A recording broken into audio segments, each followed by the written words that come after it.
Hundreds of white nationalists storming the University of Virginia. In a car plowing into a crowd of demonstrators protesting against those white nationalists, a 32-year-old woman killed.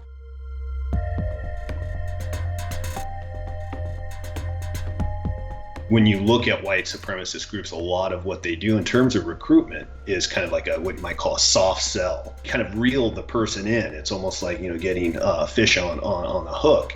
Then you start to ratchet up the language in terms of intensity and extremism. The idea of illegal immigration has been a wedge issue that white supremacist groups have used for a long time. This government is being overtaken by people from the outside, and so it's really this kind of more of an insider-outsider issue, and eventually they can pull a person along to see this as a racialized issue, that essentially whites are on the verge of extinction, they're a minority in their own country, they see the U.S. as a white country.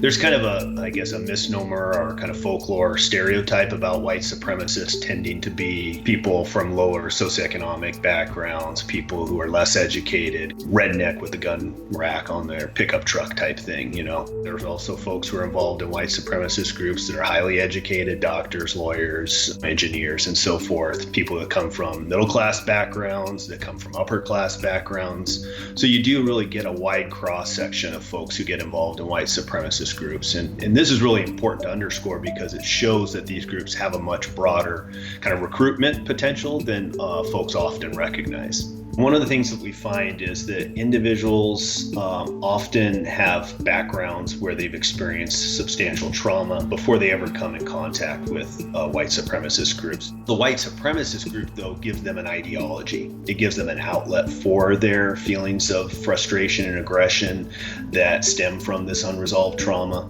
The ideology gives them targets about where they should direct their aggression and violence towards. The worst thing we can do is shut down dialogue. So even obviously dialogue that we don't necessarily agree with, or that we find dangerous in some ways. We have to find a way to allow for different kinds of dialogue to occur. And if we start picking and choosing the kinds of dialogues that we like or that affirm our beliefs, then that multicultural aspect of society does become very adversarial. And it becomes hard to have a more kind of congenial multicultural society if we're only going to support points of view that kind of affirm our own.